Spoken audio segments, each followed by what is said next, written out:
This is my co-host, Nick.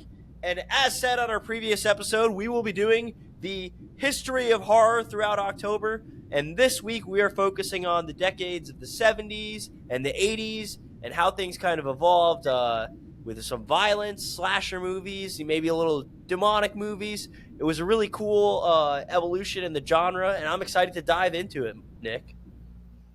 Me too. I think, in terms of like the different subjects we're going to get into, this is probably the sweet spot for both of us. Like probably some of our favorite movies are like within this time period.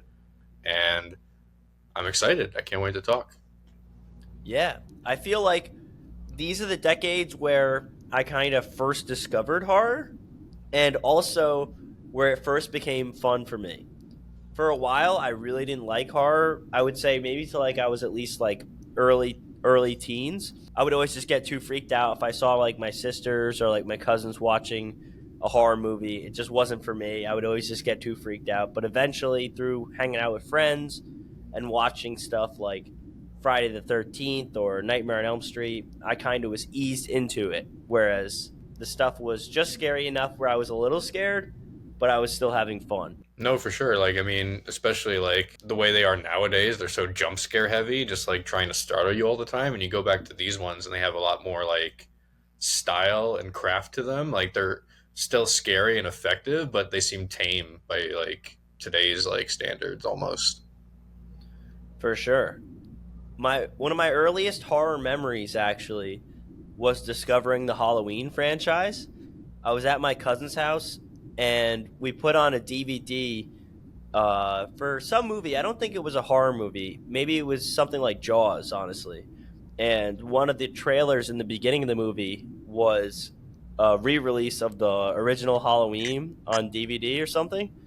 And I remember seeing the shot of him getting shot and the music playing and just like his white pale mask, and I wasn't able to sleep for a long time. Like all I could think about was like how that guy was out there somewhere walking through the woods or whatever. Maybe the trailer was like a minute long, but it stuck with me for months and months, and a lot of nights where I wake up screaming, "Mommy!"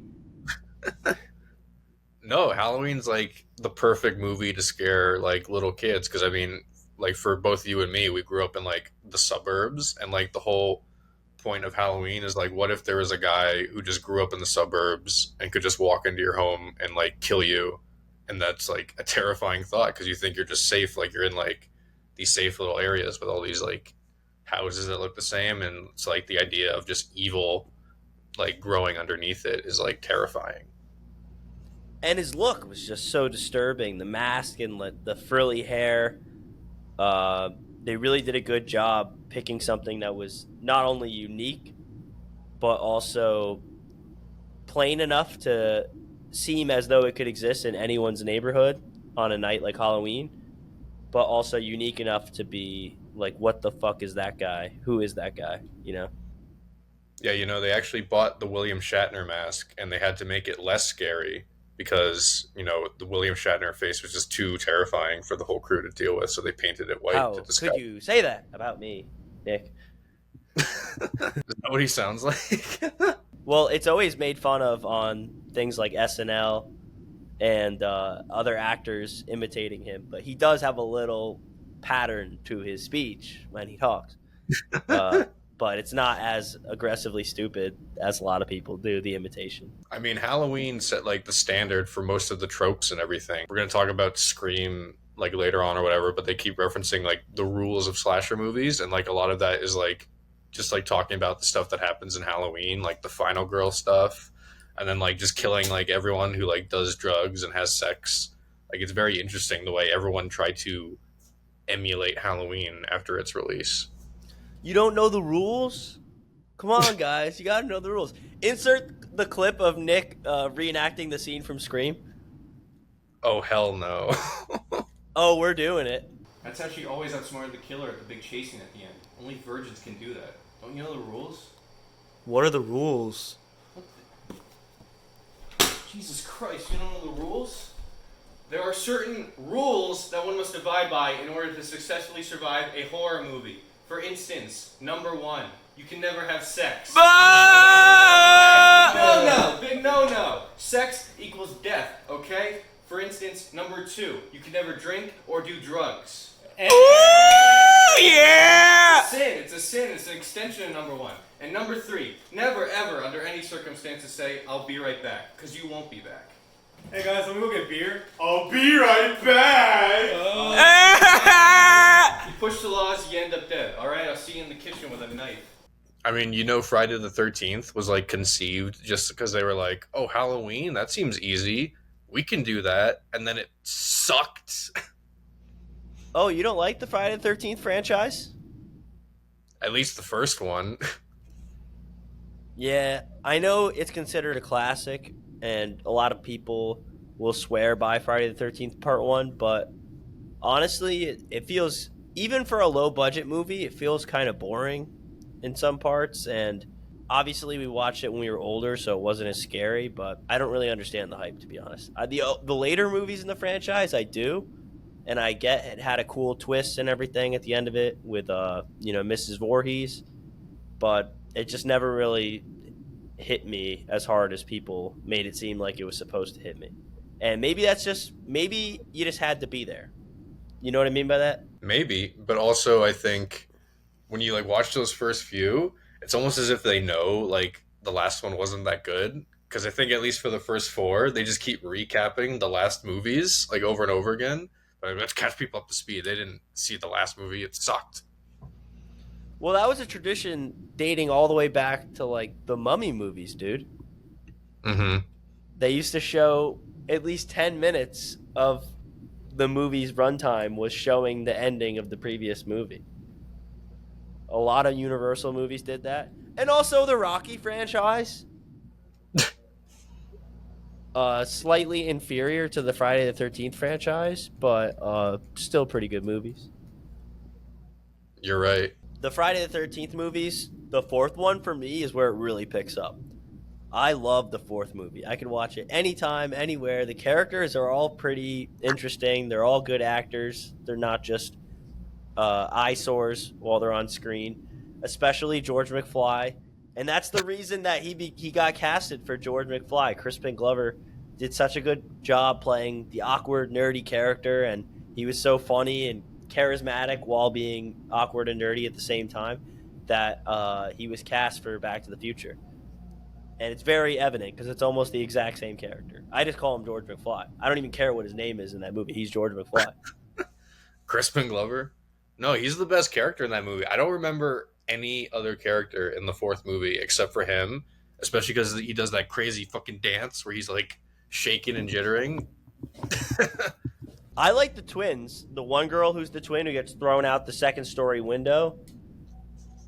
That was a fucking awesome stunt. Whoever did that stunt was ballsy as fuck. That's not a dummy, I don't think. They just threw somebody just jumped out the 2nd-story window and landed on the roof of a car.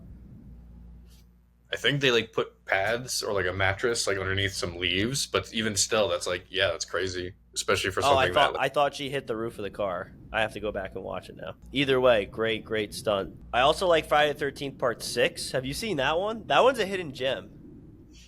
I've only seen the first 4. Last year I was gonna try and go through the franchise, and then when I got to Part 3, when they were doing the 3D shit, like sticking things in my face, I was turn like, it off every time. I turn it off every time. I'm like, I hear Friday the 13th is pretty good, and they're like, oh, let's play ping pong. Like that. Remember that Fairly Odd Parents episode? That's definitely what they were spoofing. There's a whole Fairly Odd Parents episode where they're spoofing horror movies with 3D. And like, oh no, let's fight back with my paddle ball. Watching Friday the 13th Part 3 was like watching Spy Kids 3D Game Over if it was bad. 100%. That was a fad in the 80s there for a short time period, making everything 3D. It happens like every 30 years, 3D comes back into style. Another infamous horror movie from that time period is Jaws 3D. What a disaster that was. That's by far the worst of the Jaws franchise. Some people say it's the 4th movie. If you're saying it's the 4th movie, you're not really a Jaws fan. You're just like a casual like idiot that doesn't know what they're talking about. Because the 3rd movie is so bad. It's a giant commercial for SeaWorld. And they do the 3D shit. Like every other scene, there's just a random thing that just keeps popping up on the screen. Like a fish head or like an arm floating in the water, like whoa, whoa, or a submarine, whoa. It's just stupid. That But sounds what are we awesome. talking about?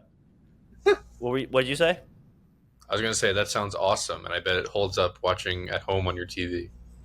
No. Me and Dean, my cousin, the first time we watched it, we rented it from like Blockbuster. We were laughing at the screen the whole time. Like, this is atrocious. You were talking about Friday the 13th Part 6. Dude, hidden gem. The fifth one is like unwatchable. So we go from the fourth one, the best one in the franchise, to the fifth one, which is the worst one in the franchise, to the sixth one. The sixth one doesn't have the good characters like the fourth one, but it's the same kind of thing where there's a ton of action, a ton of great kills. It's all the tropes that you'd expect from a Friday the 13th movie, like on steroids. The seventh one's good too. He fights this girl who has telekinetic powers. So people say it's like Carrie versus Jason. What It's like the a horror hell? movie mashup. Yeah, she basically has the powers of Carrie. It's That's pretty cool. awesome. They were just Yeah. throwing shit at the fan. Let's put him in Manhattan. That's the eighth one. That one's garbage.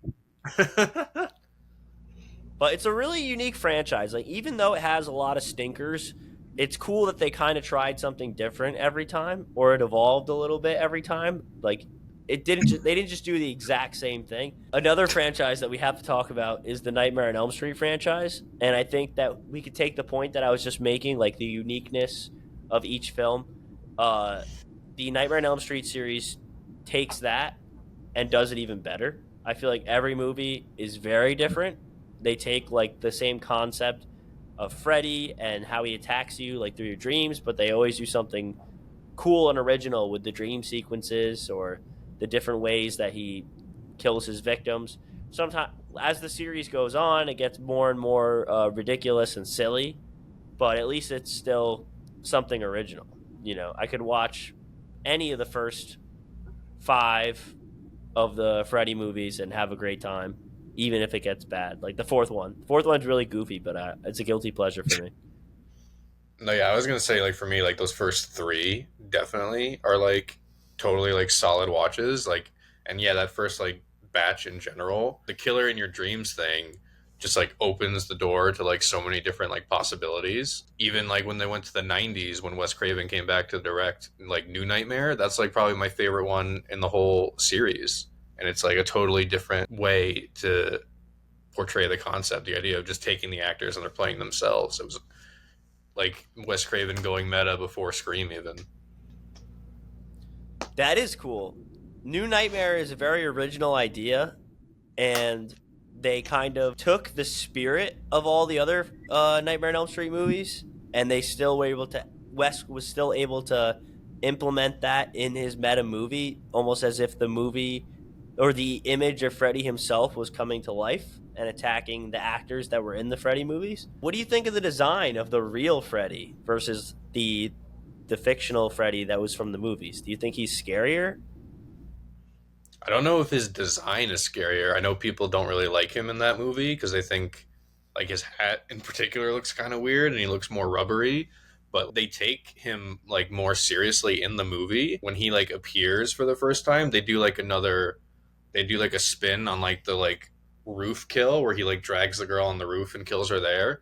And that scene is like actually terrifying. I thought it was really well handled, and they like brought him back to his like actually scary roots from the first one. Yeah, I like that a lot too. Because the image that I have of Freddy from the first Nightmare on Elm Street movie, it's very dark and gritty. I feel like a lot of times his face was shadowed. His face was kind of in the shadows and hidden a little bit from us. He definitely wasn't walking around with fucking sunglasses on his face or playing video games or any shit like that. So they were still at a point where he was a serious monster, or at least way more serious than he ended up being. But it's good that they were able to go back to the roots a little bit for New Nightmare. And the ending scene where they're fighting in that Freddy version of Hell is very memorable to me. Remember when he sticks his tongue out and starts choking Nancy with his tongue? Mm-hmm. Apparently, that was her least favorite scene to film in her entire acting career because a lot of people were making like dick jokes on set, and she didn't like the way that the tongue felt. Oh, that's gross. But yeah, you're right. I mean, the first one, he does look great. He looks like wet and like slimy and like disgusting. Cause like, He is disgusting. no, because yeah, he's a fucking creepy child murderer, and people forget that. They're just like, ah, he's the goofy guy. But like, Freddy Krueger's a fucking monster. Yeah, especially anything with the tongue. But there's other moments in the franchise. Remember, like the phone tongue, where the girl's on the Yes. phone and then also like it starts licking her. Oh my god, he's so nasty. He's like a comedian, a perv, and a psycho killer all at once. That's such a weird combination. Part of that is Robert Englund's performance, which is probably why like, they did that one reboot, but like it didn't stick the landing at all. And I think because they tried to like do him like fully serious and like it didn't work. Like he still didn't. He needs a good balance of silly and serious, and that remake did not do it well at all. Yeah, for sure. Although I do love that guy who played Freddy. He plays Kelly Leak in the original Bad News Bears movie. Like the bad boy who rode the motorcycle that they recruit to be on the baseball team. Yeah, Yeah, that's Freddy. I didn't know that. That's the only two things that I know him from. I prefer that role. He did a better job with that role. What are your thoughts on Freddy versus Jason? I think Freddy versus Jason is exactly what it was supposed to be. Yes. Okay. I have like a whole like elevator pitch that I could give about Freddy versus Jason right now. Okay, lay it on me. Freddy vs. Jason is not a masterpiece by any means, but it is the perfect movie for what Freddy vs. Jason was supposed to be. Just like you were just saying. There is a lot of stupid shit, don't get me wrong. The first hour is very mixed for me. There are some dumb moments like the stoner hanging out with the CGI Freddy caterpillar. There are some funny moments like that weird EDM rave in the cornfield where Jason starts killing everybody. That was the best part. Yeah, that was hilarious. But the last 30 minutes of the movie does nothing but deliver. The entire last third is Freddy versus Jason. And there's a few moments of teasing that in the first hour. So if that 30-minute fight is not enough for you, then the movie wasn't made for you. Because it was enough for me. They go at each other. It's gory. It's slapstick. It's violent. And it is brutal. And that's everything that a horror fan could want from his Freddy versus Jason fight.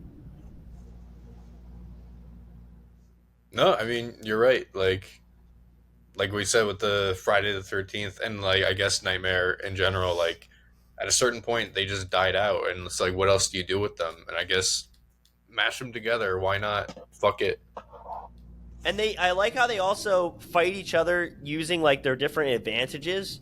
Like there's a lot of moments where Jason just overpowers Freddy. Like there's this sick moment where he grabs him, he shoves him through the window, and then he runs him down the side of the cabin just through all the pieces of wood and glass. And there's another moment where Freddy sees like these big pressurized tanks like from Jaws, and he uses his claw to like spike them and shoot them like rockets at Jason. So he's kind of using his brain, Jason's kind of using his strength, and they become evenly matched in a way. Because if it was just brute force, Jason would probably beat Freddy, no questions asked. Yeah, they had to drag Freddy out of the dream to even properly kill him. Yeah, for sure. Every time they're in the dream world, Freddy just destroys Jason. Remember when he turns him into a little kid and makes him cry? That was crazy. That was so funny. Take off your mask, ugly, whatever he says to him. Birch. Birch. Scary Terry. I was gonna say we skipped over one of the first slasher movies, probably like before even all the ones we mentioned. We didn't talk about Texas Chainsaw Massacre. Another like franchise that has surprisingly like endured for decades, which I don't really understand why. It feels like a very cohesive first movie, but then obviously they make millions of dollars, so make more. I was gonna say I like how you use the word franchise because every movie that came out after the first one is an abomination. Although I did like that 2005 or six one that came out, or maybe it was like 2013. Whichever one had Cynthia from Malcolm in the Middle. I thought that one was pretty good. But the original one is so grainy and gross and raw. The atmosphere is so powerful. Even you, as the viewer, feel like you're in the middle of nowhere. Like these crazy people could do whatever they want to you, and there's no way of getting help. And especially the scene where they're at dinner and they have the girl like all tied up at the dinner table. That scene always freaked me out the most when I was younger and I saw the movie, for the first time. Maybe I was like 11 or 12. That scene where they're all screaming at her just horrified me because that room is so dirty and gross and they're all just laughing at her and mocking her and she literally just can't do anything. So I always hated that scene. It was just too scary.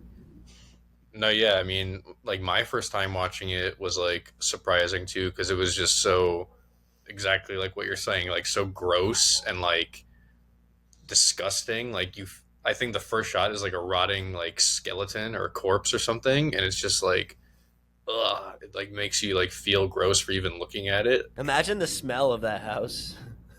No, literally, and like yeah, it's become like a movie that I like appreciate more than I like. Like I wouldn't say I like Texas Chainsaw Massacre, but I like it as like a film. It's just such a relentless like onslaught of just misery, like that it becomes like like when you see some movies and like a character just starts laughing hysterically because they don't know, like the end of this movie where she's laughing because she got away because she's just so gone through so much shit. Like Overwhelmed. that's what I started to feel during that exact scene you were talking about, where they're at the house and like because it's just so deranged and so bizarre that like you almost have no idea how else to react to it. Yeah, we talked about earlier how good the Michael Myers chase scene is in the first Halloween movie. For me, the Texas Chainsaw chase scene might be like the golden goose. Just the whole essence of it, how she's running away from him and you can hear the motor, the chainsaw behind her, and just like the big figure that Leatherface poses walking through the dark or running through the dark with the chainsaw. It's just a crazy atmosphere that you really feel on Halloween, especially if you ever go to those haunted houses, like where you walk through and like the actors come after you. Like the whole essence of that character is in every single haunted house, no matter how high budget it is or how low budget it is. Like your local haunted house, there will always be a guy with some sort of motorized power tool running after you, making the noise. And it all started with that terrifying chase scene, especially when she breaks her leg and she has to like limp. She can't outrun him anymore. It's just such a tense chase scene, and you feel the suspense the entire time. It's one of the best. You know what else is like kind of weird is because all these like slasher icons become these like staples of these franchises and of like the genre in general. Like Leatherface is like put into Mortal Kombat games and like everyone's like, oh, he's so badass. And then you like watch this movie again and he's like pushed around and like bullied and like it's not what you would expect at all from like how he's perceived in like public. Like he has like makeup like over his like leather face and he's just like, He's the dum dum. yeah. The lack of intelligence almost makes him a little scarier. You know what I mean? He's not afraid to just do disgusting primal things to people because he grew up around like the slaughterhouse environment in the West. He didn't have people telling him right from wrong. He probably did things like really gross things to animals and other people growing up, and that's just like normal to him. So the fact that he's such like a dumb outer woods person makes him even scarier to me. Yeah, I mean, you see him like hit people over the head with hammers, then hang girls on hooks while they're still alive, and then not too long after, he's like running around the table scared of his dad because he's gonna hit him. Exactly. That's a great way to put it. he's like the grotesque parts of being a psycho killer don't scare him at all, but he's scared to be like hit by his dad. So that's a really good way to put it. I think the sequels are all trash. The second one's like funny bad, but honestly, dude, I can't even get through it. Like I always skip around a little bit. Like it drags for sure. And then anything after that is unwatchable. The third one, the fourth one with Matthew McConaughey slapping himself, shoving the gun down his throat, going. Ah, ah. Have you ever seen that shit, dude? No, I didn't even know McConaughey was in one of those. Dude, James Rolfe did the funniest edit ever when he was talking about the Texas Chainsaw franchise. He got to the fourth movie, and he played a clip of Matthew McConaughey walking up to receive his Oscar, and he spliced it back and forth with him going hee, and shoving the gun down his throat and going and it was just a really funny edit. For our talk about franchises doing different things and going in different directions, we kind of skipped over Halloween too quickly. And Halloween arguably went in the most different direction when they did Halloween 3 and they didn't make a movie with Michael Myers at all. That movie sucks, dude. I don't care what these internet dorks, internet losers say. It's actually the best one. It is not a good movie. It is a convoluted, stupid movie. Halloween robot cyborgs are capturing people, forcing them to wear masks, and they're shooting orange juice out their mouths. It is a dumb movie. I don't care what anyone says. It's stupid. You want to go, ha, Halloween 3, point and laugh at it? Dun, dun, dun, dun, dun, dun. 5 more days till Halloween, Halloween, Halloween. I want to rewatch it. I probably will still like feel negative on it, but I do want to rewatch it. We But should it was next like time a we're fun together. watch when we saw it together. Let's do it next time we're together. We'll watch Halloween 3, and then we'll watch The Taste Out of Our Mouth with a good movie. But yeah, like the Halloween franchise in general has just been like, other than that with Halloween 3, it's mostly been do the same thing over and over and over and over again. And it's probably my least favorite of like the franchises because that like block from like 4 to like 7 or 8 is miserable. You can't say it's better than Texas Chainsaw, though, can you? Well, I haven't seen the other ones, so I watched all the Halloween movies, and they're Oh my terrible. god. Yeah, I hate the Halloween sequels. The only one I really like actually is the second one. There's a few Second really one's- good moments. The second one's solid. It's like pretty good, like surprisingly. Yeah, I'll never forget that moment when they go into the hospital and lock the door, and then he just fucking bursts through the glass, dude. That scene freaked me out for forever. I saw that when I was young, and I used to think like, oh, if your door is locked, like you're safe, you know. And then you just see this fucking monster burst through the wall like it's paper, and I'm like, okay, nowhere is safe. I guess I'm never safe. No, literally. And I mean, even like the recent like reboots of Halloween, like we saw that first one in 2018 in theaters when we were in college. Like going back to it, it's just very like we've done this before. Like who cares? Like, and then the next two after that. I didn't even bother watching them. I heard the next two were atrocious, but I did have fun with you watching the first one in the theater. That was a fun experience. And I mean, so we talked about all the franchises, but there's also just, because of the success of these ones, there's just a million like one-off slasher movies. There's like Black Christmas. There's like Prom Night. There's a movie called My Bloody Valentine, The Hitcher. Do you like any of like those like one-offs? Do you have ones that are specifically like some of your favorites? I'm sure I would know a couple of them if I looked at a bunch of names, but none of the ones that you just named stick out to me. I was thinking more like Evil Dead was also something that got me into horror a little bit. Oh yeah, for sure. Like even though like slashers dominated this era, there's obviously a lot of other huge types of horror movies from that era, Evil Dead being one of them. Yeah, and wasn't it filmed in New Jersey? Evil Dead? I don't know.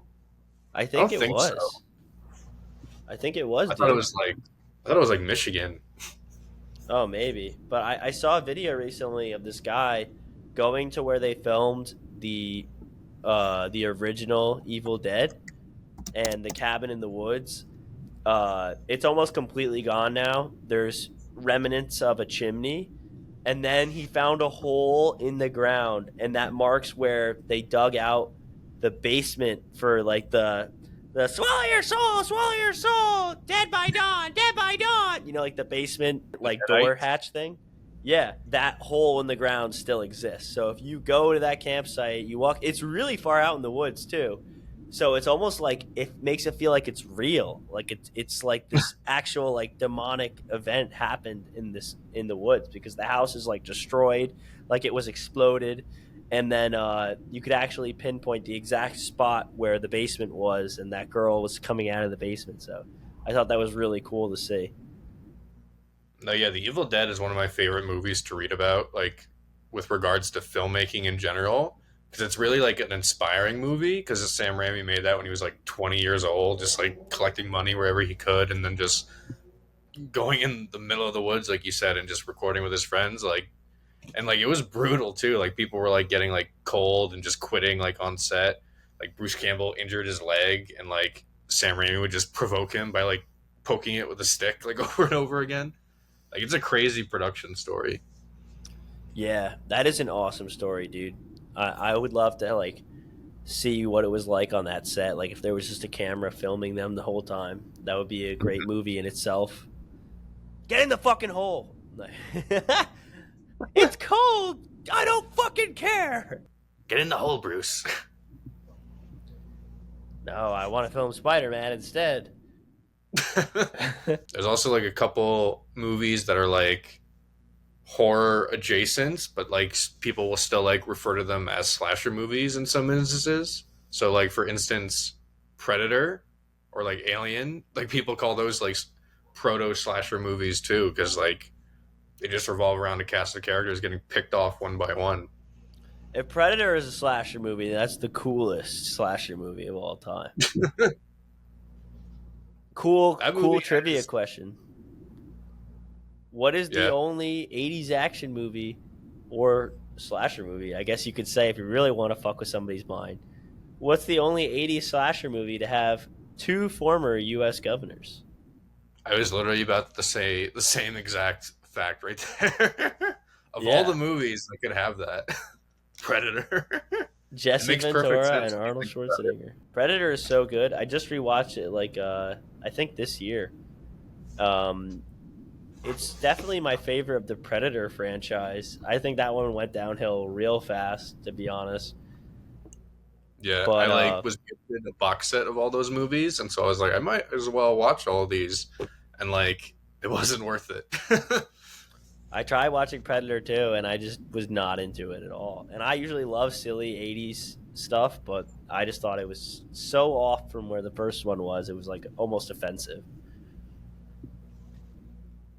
But then we also have Alien, and like I rewatched the first Alien recently too, and I think that movie's like fantastic. I still need to rewatch Aliens, which we watched together, but that movie I also remember loving a lot.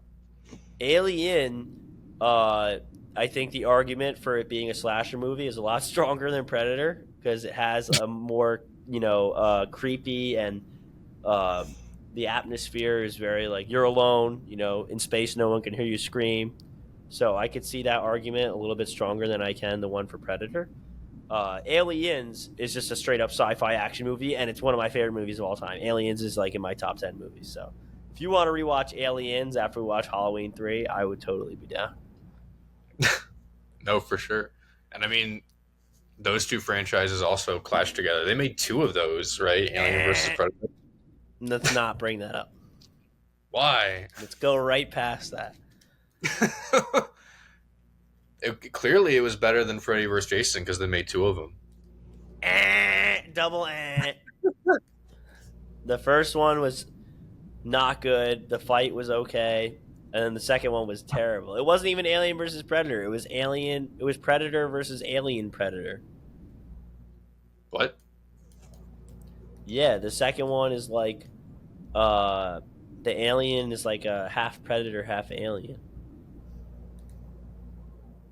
That's awesome. It impregnates a predator, and then it comes out a half predator, half alien. Oh hell yeah. Yeah, but this is 2000s. This is not. We got to go back to the. I mean, Freddy versus That was Jason Freddy was versus too. Jason. Yeah, you're right. Whatever. But we're 70s, 80s. Can we talk about The Exorcist? Yeah, dude. I just saw The Exorcist for the first time in theaters recently. The director's cut, which is actually where everyone gets the spider walk from. That's not even in the original cut. That's from the like re-release in 2000, and it's like imprinted in people's brains now. But I love The Exorcist. That movie is perfect. Yeah, dude. I remember like the 70s really was where movies started to scare me. I'm sure there was stuff before it, like the Twilight Zone and stuff, that freaked me out when I was young.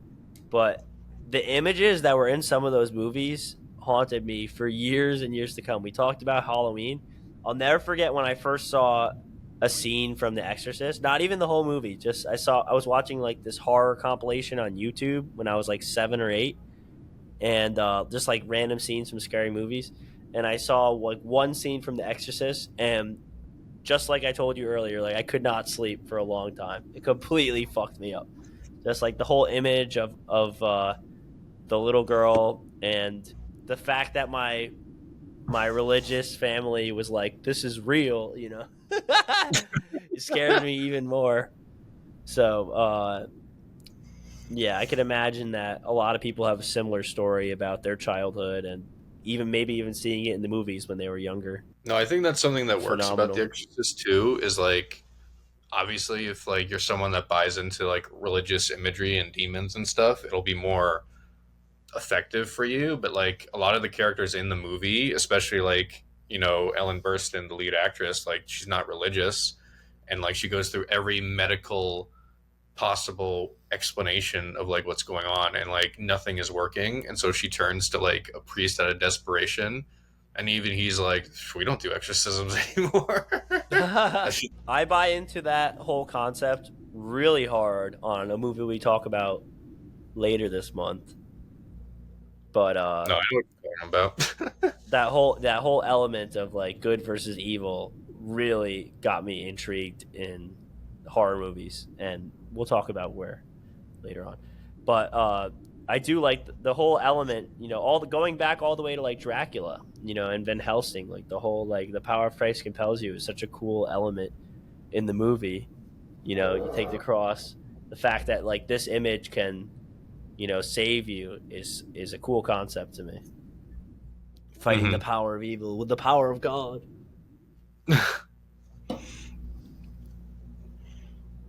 No, it's incredibly terrifying. It's very effective. I love that movie. So going back to like the 70s again, after like The Exorcist, another movie that was extremely impactful on pop culture is The Shining. What's your Oh, thoughts on you're that right. one? Yeah. I love The Shining. The Shining is the movie everyone is like The Exorcist, or like scariest horror movie ever made, like terrified me. And then I watched it for the first time and I was like, really? Like why? And then it took like a second and like a third watch for me to like actually get it, because you like you're expecting like what we're used to at this point, like the jump Jump scare. scare, the the nun, like stuff like that. You're not like used to the slow like building of like tension and just manic energy that The Shining is. But I love The Shining. I've grown to really admire it and actually like be very like unsettled watching it. Yeah.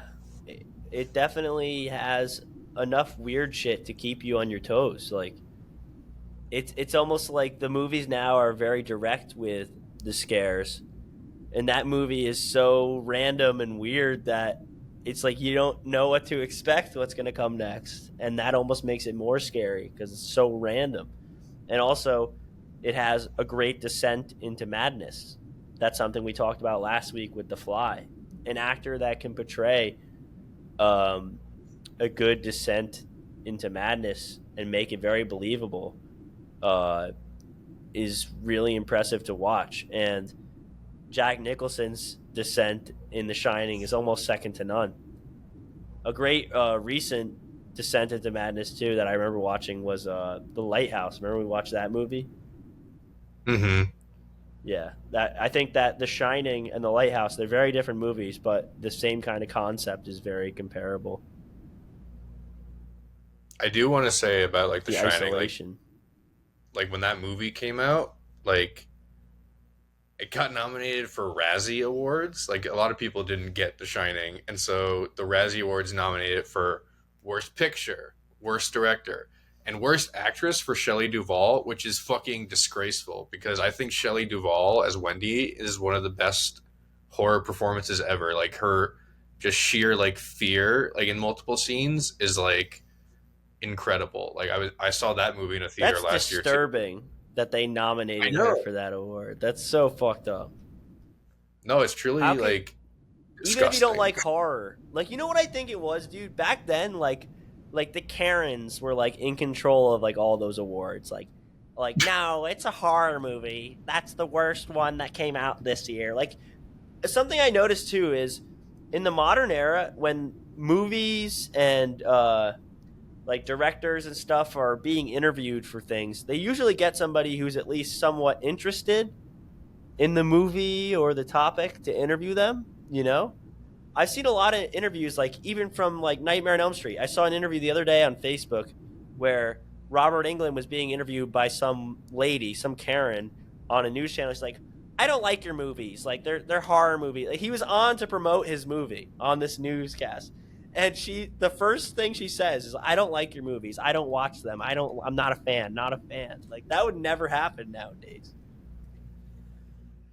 No, yeah, I mean, I've like read a lot about like Wes Craven, and like for a while he was perceived as the guy that made The Last House on the Left, the movie with like so much like violent, like disgusting, like rape scenes, torture scenes, and like everyone like sees the name Wes Craven, and they're like, oh, that guy's fucking weird and creepy. Like, don't go near him. And then you just listen to him speak, and he's just very like eloquent and like thoughtful and like normal. And it's like people have no idea how to separate like art and like horror and film from like reality. They can't just make that distinction. Yeah. Quentin Tarantino. Have you ever seen like the interviews with him? Like there's this like stupid lady who's like, "Why do you make movies so violent? Are you trying to make kids commit violence?" Like, "No, cuz it's so much fun. That's why I do it." I have seen that. Yeah. But for the person that nominated Shelley Duvall for a Razzie, that she was definitely some kind of Karen or some kind of like 50s Bible thumper or something. Like, "This movie is blasphemy. I cannot stand for this." The Razzie Awards in general are just fucking terrible, mean spirited shit. I don't like them. Yeah. One last movie I want to talk about. Have you ever seen Tourist Trap? I did actually. I saw that last year. That was pretty good. I liked it. It was weird. It feels almost like Texas Chainsaw in a way, but like paranormal. Mm-hmm. No, for sure. I It was like I, interesting. I wasn't the biggest fan of the twist ending. I almost wish Mhm. that it was simpler than more complicated. But Yeah, that's a hidden, almost like a hidden gem from that era. Kind of, it's like Texas Chainsaw Part 2 in a way. it does feel like just like it was made to emulate Texas Chainsaw in a way of just like these people traveling and then they just end up somewhere that they haven't been to before. I mean, it's literally called Tourist Trap. Like that's the whole like Yeah. point of the film. All the mannequins are the images stick out to me, like the singing mannequins. That was really Yeah, freaky the first time like I that one watched it. scene of the guy like trapped in the room. Like I was like, what the fuck is even going on right now? Yeah. So we talked Do you about know? a lot of the basics. We covered a lot on this podcast. That was pretty Do you know? awesome. Do you know what we didn't cover really quick? What? Chucky. Oh! Well, yeah, there's a lot of great 80s stuff. There's no way we captured it all, but Chucky is awesome, dude. Kind of what we love about Freddy. The same kind of like funny, psycho like killer guy. He's a little bit of a perv, but in the form of a doll. Let's do it, but in a doll. I love him. They're just like, let's make him the most crass, just like vulgar, disgusting, evil, mean-spirited motherfucker ever, and he's hilarious. It's like, why are you so angry all the time, dude? Mech. Have you ever seen One Flew Over the Cuckoo's Nest? Yes, Brad Dourif is in that movie. Yeah, dude. Chucky is Billy from One Flew Over the Cuckoo's Nest. I can't go, Mac. Well, are you busy? Are you really busy right now? No. I love Billy. He's an amazing character. So sad what happens to him. After I put that connection in my mind, like whenever I watch Chucky, I'm just thinking to myself, how the fuck is this guy Billy? That's some serious acting range. No, yeah, but Child's Play is like an interesting franchise because like they've like kept like the same like cast and crew for so many of them to the point where like, you know, Chucky got banished to like direct to DVD like sequels in like the late 2000s, early 2010s, and like Brad Dourif's daughter Fiona is like part of the franchise now. Like she's like playing the lead heroine in like one of the movies, and then like through a bunch of shenanigans, Chucky's soul goes into her, so then she becomes Chucky. It's a lot of fun. It's a fun franchise. Dude, fun blockbuster memory for you. I remember when I was like maybe 7 or 8 years old, walking through Blockbuster during the summer, and I saw something that looked like a kid's movie, and I picked it up, and it was like a CGI rendition of Chucky, and he was holding a knife, and he had blood all over his face. I was like, I almost like jumped, like, what the fuck is this? You know, I thought it was a kid's movie, and then I picked it up and then got disturbed. I was not ready for it. I guess you guys aren't ready for that yet, but your kids are going to love it. I miss Blockbuster, man. I miss video stores. You know it was a common rental for me? Yeah. TMNT, the movie. Yeah. I rented it all the time when I was little during the summer. I would watch it like every week. That's awesome. Did it. All right. Well, I if you- think we covered most of the basic franchises for horror. We really covered that whole era pretty well. I'm sure we left out a couple, like the George Romero zombie movies. Maybe we could do like a separate podcast on those because I could talk about each one for a couple hours. But, yeah, those probably deserve their own whole section. For sure. But in general, it was a lot of fun. I think we covered a lot of topics, so I think we can end it here. Thank you for watching, everybody, and if you made it to the end of this podcast, I really appreciate it. Please subscribe, and have a great rest of your day. Thank you.